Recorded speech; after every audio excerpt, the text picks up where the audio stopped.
시청자 여러분 안녕하십니까? 뉴스특보 시작합니다.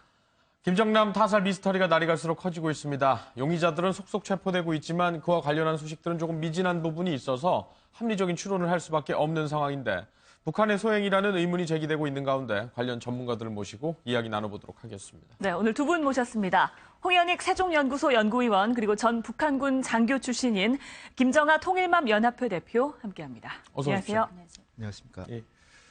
아무래도 용의자들이 먼저 잡혔으니까 김 대표께 먼저 여쭤보겠습니다. 일단 여자 용의자, 여성 용의자 2명이 체포가 됐는데 여권상으로는 외국 국적이었어요. 한 명은 베트남, 인도네시아. 그래서 용병설이 제기되고 있는데 여권을 위조할 가능성도 아직까지 남아있는 상황이고 어떻게 보세요? 대체로 해외에 침투되는 북한 특수부대 같은 경우에는 일단 여권 신분 자체를 일단 어느 순간에 잡혀서 죽는 순간에도 그 사람이 북한 사람이라는 게 발각되면 안 되는 것이 기본 원칙입니다. 그렇죠. 네. 그렇기 때문에 철저하게 여권 위조는 솔직히 기본적인 상식이에요.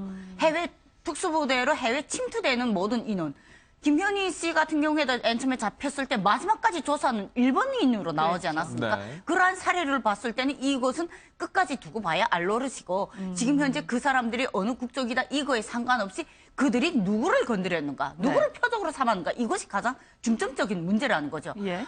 아니 말레이시아의 인도네시아 사람이 굳이 김정남이를 죽일 이유가 없지 않습니까? 어떠한 개인적인 원한, 그렇다고 개인적인 친분이 있는 사람도 전혀 아니고 그냥 본인들은 지금 어떠한 TV 쇼를 찍는 줄 알았다. 김정남이 누군지도 모르는 사람이 이렇게 말하는데 그런 거는 기본적인 상식적으로 또 그래서 우정, 북한에 대한 결국 꼬리 자르기, 소위 우리가 말하는 꼬리 자르기 그러한 수사의 방향을 흐리기 위해서 이들이 의도적으로 나와서 너무 허술하게 잡혔다. 이런 부분을 봤을 때 네. 허술하게 잡혔다고 해서 시각이 북한 쪽으로 안 가는 건 분명히 아니라는 거죠. 그들이 누구를 건드렸는가 이 포커스만 집중적으로 수사를 한다면 어떠한 그들의 진짜 정체, 그 바닥에 숨겨져 있는 진짜 정체를 드러낼 수 있지 않을까. 이런 네. 걸 우리가 알 수 있다고 봅니다. 말레이시아 예. 경찰 당국에서는 여성 2명과 남성 4명을 합쳐서 모두 암살단이라는 잠정 결론을 내렸다고는 네. 하지만 이 여성 2명의 행적이 너무나 허술하다는 거죠. 조금 전에도 말씀하셨듯이 그냥 택시를 타고 간다든지 아니면 곰인형을 들고 다니면서 CCTV에 다 찍힌다든지 이런 걸 보면 혹시 그 남성 4명이 2명을 이용한 것 아니냐 이런 추측도 나오거든요. 이게 아까 앞서 말씀드렸지만 결국 꼬리 자르기인 겁니다. 그러니까 그 여성들이 그냥 다 같이 잠적해버리면 같은 추적은 계속될 거잖아요. 그렇죠. 수사는 계속 진행되면 이 뒤에 있는 그 배경들이 흔들릴 수 있다는 거죠. 그러면 그들을 우정 노출시켜서 그들이 죽인 사람이 누군지는 모를 가능성이 있다고 만약 가정한다면 예. 일단 그 장소에 가서 무언가는 하나 더 해오라. 이러한 가정하에서 거기 나가서 우리가 거기 데리러 가겠으니까 아니면 돈을 준다든가 데리러 가겠으니까 그 장소에 한 번만 더 가라. 덫을 놓듯이요. 예. 그러면 이들이 나와서 딱 잡힌다면 만약 수사가 여기에서 끝이기를 그들은 바랬겠죠. 예. 예. 그런데 말레이시아 당국이 다행히도 그 뒤에 4명이 아직 있다 했지만 그 4명도 기본 진짜 그 인력은 아니고 네. 그 뒤에 또 다른 누군가 있을 수 있다. 누군가가 조종자가 분명히 있을 거다. 예. 그 진짜 조종자는 철저하게 드러나지 않고 1차, 2차, 3차에 또 다른 방어막이 분명히 있을 거라고 봅니다. 예. 네. 투트랙으로 이제 어떤 용의자 추적 관련해서 김 대표께 여쭤보고 이제 외교관계 측면, 북한의 어떤 속내 관련해서는 우리 홍 의원께 여쭤보겠습니다. 지금 말레이시아 부총리가 북한한테 김정남의 시신을 인도에 준다라는 겁니까? 이게 해석이 분분해서요. 그렇죠. 이제 우리가 좀 희망적으로 해석한다면 예. 이 의학적으로 부검이나 이 범죄 요인을 다 밝히고 수사가 종료되는 대로 북한 측에 인도하겠다 이런 식으로 얘기를 했습니다. 그러니까 네. 우리는 방점을 어디다 두냐면 수사가 종결된 네, 근데 모든 수사가 수사가 끝난 종결되는 뒤에. 꽤 시간이 걸리잖아요. 오늘 같은 경우에 회교 국가들의 금요일이 휴일이래요. 예. 그래서 오늘은 부검 결과 발표 안 날 것 같고 네, 내일쯤 내일. 날 수가 있다는데 예.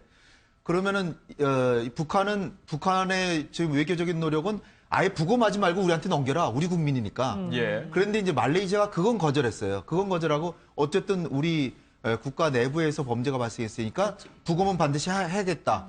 그런데도 지금 화면에 나오다시피 그 말레이시아 대사 강철 대사인데 저 사람이 예. 보통 이 범죄가 벌어지면은 자국민이 범죄의 피해를 다 받으면 네. 부검을 할 때 영사 한 명이 예. 하거든요. 그 부검 자체는 그 나라의 의학 전문 인력들이 이제 하고. 그렇죠. 예. 그런데 이번에는 차가 4대나 가고 네. 거기다가 대사가 직접 가가지고 여러 시간 동안 저기 있었단 말이에요. 그러니까 굉장한 압력을 가해서 말레이시아하고 북한과의 특수관계를 활용해서 일단 그 북한의 요구는 뭐냐면 부검하기 전에 넘겨라.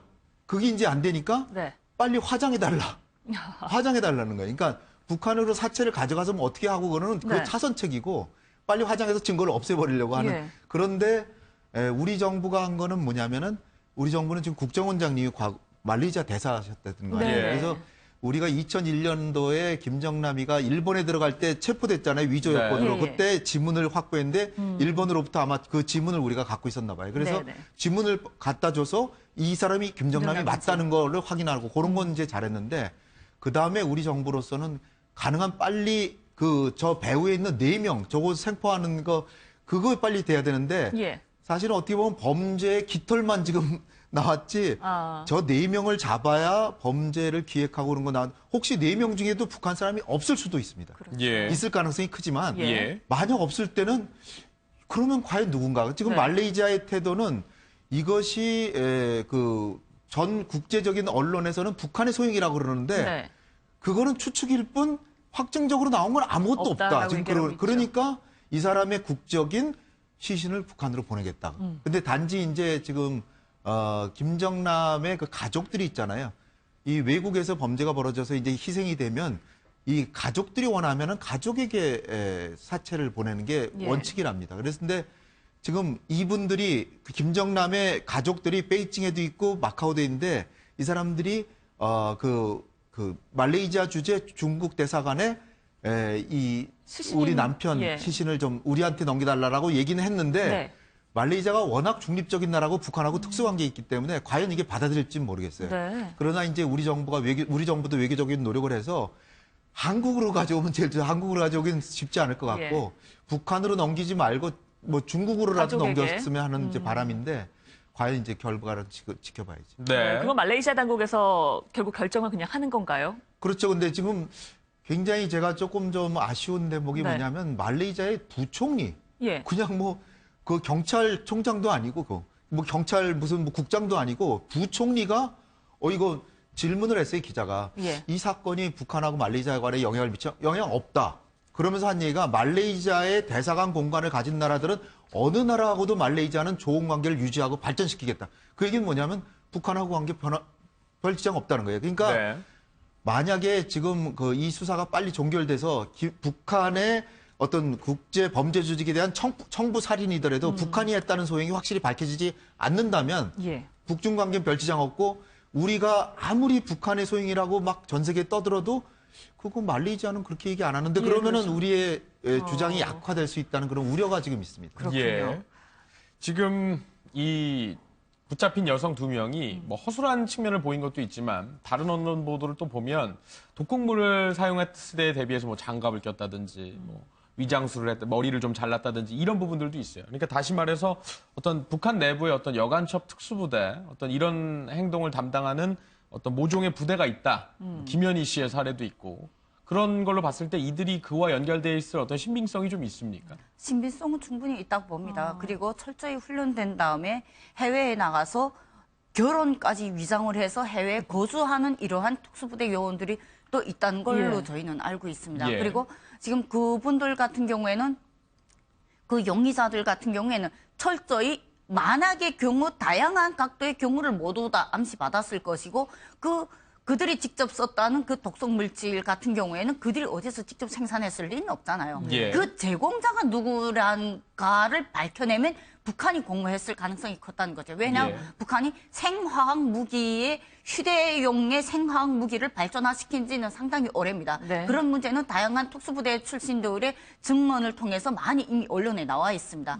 그러한 휴대용의 생화학 물질을 가지고 특수부대들이 단입을 하고 그거 가지고 특수부대들이 많이 활동을 한다는 부분을 우리 국방부나 우리 국정원이라든가 다양한 국방 분야에서 많이 이미 드러난 문제이기 때문에 네. 예. 그 문제만큼은 북한이 피해갈 수가 없다는 거죠. 그리고 예. 또 그 시신 같은 문제도 솔직히 북한은 살인 용의자 선상에 이미 올라 있는 나라입니다. 그런데 그런 살인 용의자 선상에다가 죽은 사람의 시체를 거기다 넘긴다? 이거는 국제 상으로도 말도 안 되고 김한솔 군 같은 경우에도 지금 현재는 상주입니다. 그러면 예. 그 가족이 우선이어야 되는 게 솔직히 북한이라는 인권이 무시된 북한이라는 나라에서는 그것이 무시될지는 모르지만 전 세계가 그걸 지켜보면서 무시한다. 이거는 국제사회에서의 뭐 이 어떠한 인권 문제를 놓고 봤을 때도 잊지 말아야 될 또 하나의 문제점이라는 거죠. 예. 네. 북한이 지금까지는 용의자로 의혹으로 일고 있기 때문에 북한의 시신을 절대 넘길 수 없다. 이렇게 얘기하기도 좀 어려운 것 같습니다. 일단 여성 공작원들로 추정되는 사람들의 소행으로 지금 이야기가 되고 있는데요. 공작원 육성과 관련해서 이 김현희 씨의 이야기를 먼저 들어보겠습니다. 다그치 씨가 어디에 데려갔는데 어디로 갔는지 모르겠다라는 말을 들었습니다. 그래서 사망한 건 아니고 어디 좀 다른 곳에 갔다고 했고 제가 분명히 말하고 싶은 것은 이 칼기 사건은 북한이 한 테러이고 저는 더 이상 가짜가 아니라고 말하고 싶습니다. 현 정부가 지난 정부에서 있었던 일을 조사하고 있다고 하니 그 결과를 지금은 기다리고 있습니다. 그 사회에 알려지지 않은 숲속의 비밀 그러니까 간첩 양성소죠. 예. 거기에 다니면서 군사훈련, 뭐 육체훈련, 이남아 교육, 뭐 정보학 이런 걸 배웠습니다. 그거 이후에 일본에서 납치해온 다구치 야에코라는 여자와 2년간 그분에게 일본어 교육을 받으시고. 예, 또 마카오에서 납치해온 중국인 공영앵이라는 여자한테서 또 중국인화 교육도 받았습니다. 84년도에는 해외 실습도 나가고 이렇게 다 합쳐서 7년 8개월 동안. 네, 김현희 씨 역시 공작원으로요 35호실 소속이다 뭐 이러면서 굉장히 여러 가지 교육을 받았다라는 네. 얘기를 했는데요. 여성 공작원들을 많이 배출을 하나 봐요. 여성 공작원들을 많이 배출을 하고 여성 공작원들에게 힘을 드리는 이유가 네. 이번 해도 사건이 보다시피 남자가 체격이 멋있는데 든든한 남자가 턱 접근하면 사람들은 긴장하잖아요. 예. 내가 만약 신변 위협이 받는 사람이라면 생리적으로 그렇게 생리 현상이에요. 그런데 여자가 접근한다 이러면 일단은 그 긴장의 도수가 낮춰집니다. 또 여성은 약자다. 네. 그 약자를 어찌 보면 희생양으로 쓰는 것이 북한의 방법인 거예요. 그래서 일부러 여성 공작원을 더 그렇죠. 많이 배출하는 그렇기 것이다. 때문에 여성 공작을 많이 준비를 시키고 예. 특히 김현희 씨처럼 이런 여성 공작원 분들은 알려지지 않은 어떠한 어떤 분들은 김일성 군사정치대학에서 특수부대 요원들 훈련시키나 채연 군사대학에서 훈련시키나 이렇게 물어보던데 절대로 그거 아닙니다. 일단 외부에 알려진 어떠한 군사대학에서 양성을 시킨다는 것 자체가 성립이 안 되고요. 이제 김현희 씨 말하다시피 그 어디에도 앉히고 그 어디에도 기록조차도 찾을 수 없는 그러한 특수한 구역에서 저들만이 아는 저들만의 관리 방법으로 해서 소조 형식으로 팀 형식으로 이렇게 훈련을 시킨다는 거죠. 예. 그리고 이제 보다시피 다양한 해외에 일단은 특수부대 훈련 자체가 국내가 아니라 해외입니다.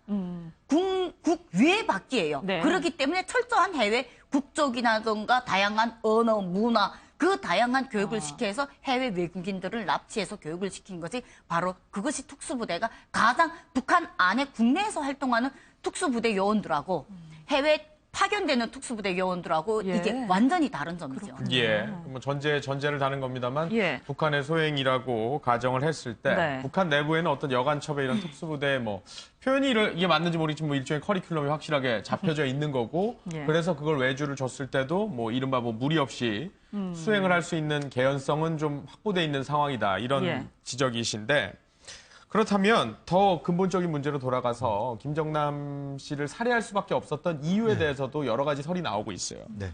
그러니까 망명설 또는 망명 정권설 또는 미국과 중국이 현 김정은 체제를 굉장히 불안해해서 결국에는 어떤 체제 전환을 꾀하기 위한 대안은 조금 최근엔 소홀했을지라도 김정남밖에 없었다. 네. 이런 분석에 힘이 실리고 있는 네, 거죠. 일단은 근원은 지시를 내린 사람이 김정은이기 때문에 김정은이가 김정남이를 어떻게 봤냐.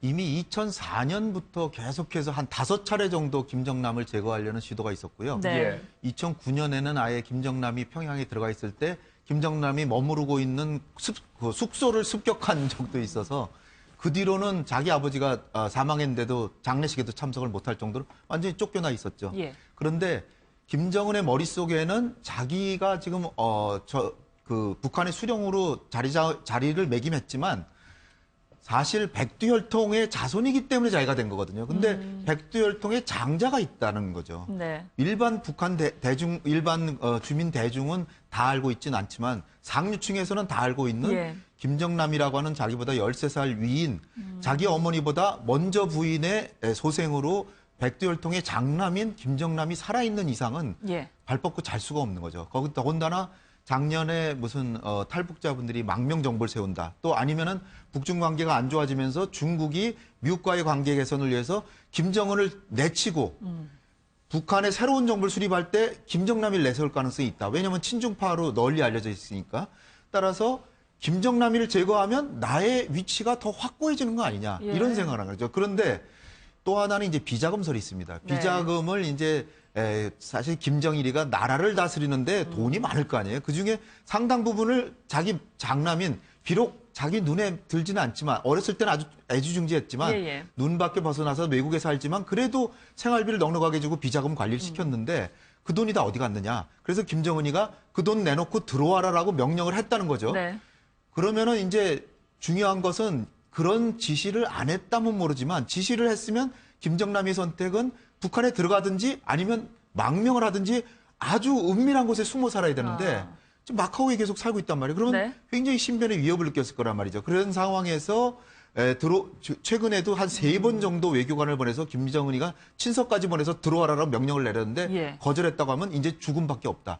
따라서 김정남이도 망명을 계획했을 가능성도 있고 그런 보도까지 나오고 또 이명박 정부 초기 때 실제로 예. 그런 일이 있었다는 게 거의 사실로 이렇게 막 보도가 네네. 되니까 김정은으로서는 만약 김정남이 한국이나 미국으로 망명하면 네. 북한의 치부가 다 드러나고 예. 북한 주민에게도 알려질 수 있다. 이거는 나의 권력 유지에 치명타가 될 수 있다. 따라서 신속하게 제거해라 해서 제가 보기에는 중국이 아닌 어느 곳에라도 빨리 죽여라.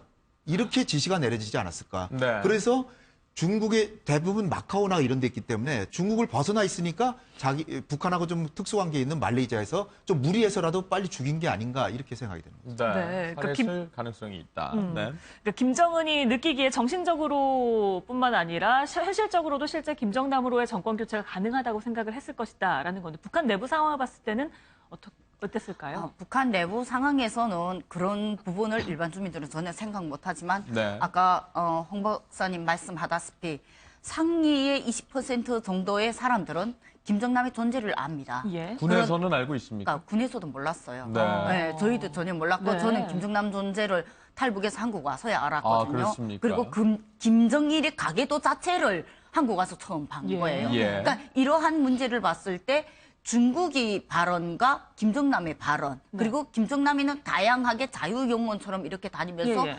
개혁화를 계속 말이 했습니다. 그러니까 그 개혁화라는 부분이 상당히 북한 주민들에게는 너무나도 반가운 소식인 거예요. 그렇기 때문에 중국이 내세워서 개혁화를 만들어서 또 다른 북한을 또 다른 중국의 도시처럼 개혁을 시켜서 사회주의를 유지하면서 또 다른 자본주의화를 만든다. 네. 그러한 개혁화 문제는 어찌 보면 북한 당국의 상위 계층들도 흔들릴 수 있는 문제라는 거죠. 체제를 갖고 예. 얘기를 하는 그렇죠. 거니까요. 그러니까 그런 문제가 김정은한테는 위협적이었을 수 있고 네. 김정남이 살해 이 문제를 중국이 떠나서 김정은의 사인이라던가 이번에 태영호 공사님이 말씀하셨던 북한당 당중앙청사 3층 비서실, 당중앙 조직부 정도의 실력이 아니면 절대로 김정남이를 어떠한 특수부대 개인 요원들이 뭐 지나친 충성심에 의한 충성 경쟁으로 해서 살해했을 가능성은 전혀 없다는 거죠. 예. 그러한 부분을 봤을 때 정권에 관련된 철저한 정치적인 문제가 분명히 깔려 있을 가능성은 높습니다. 예. 네. 다른 이제 김정은이가 김정남이를 제거해야 되겠다는 또 다른 요인은 감정을 건드린 거는 이게 김정은이가 고영희의 소생이 아니라 김옥의 소생이라는 얘기를 예. 적어도 한 번 했다는 거죠. 네네. 네. 그 뒤에 나 그런 얘기 한 적 없다라고는 했더라도 예. 일단 그런 얘기를 그게 했던 거고 전해졌죠. 또 하나는 뭐냐면 이 사람이 분명히 개혁과 개방을 지지해요. 중국식 개혁 예. 개방 안 하면 북한은 망한다는 거예요. 네. 그러나 또 다른 얘기, 그거 얘기를 하면서 개혁 개방을 해도 김정은이는 곧 망한다. 예. 또 김정은이가 정권을 잡았지만 이거 아버지의 뜻이니까 어쩔 수는 없지만 김정은이가 할아버지 수십 년, 아버지 수십 년 동안 했던 그 거의 100년의 왕국을 겨우 2년의 수업으로 한다 그러는데 가신들의 허수아비가 될 뿐이다. 네. 이런 얘기를 그러니까 북한은 망한다. 그것도 백두혈통의 자손이 그런 얘기를 한다는 건 김정은으로서는 용납할 수가 없는 아무리 거죠. 밖에 있는 혐의지만 그렇죠. 그렇다는 거죠. 감정적으로도 그렇고 자기 정권 유지를 위해서도 그렇고 어떻게든 살해하려고 하는 마음은 가지고 있었을 것이 분명하다. 네, 그래서 지금 최룡해가 북한의 공식 행사에는 계속 불참을 해서 네. 중국에 지금 파견된 게 아니냐. 예.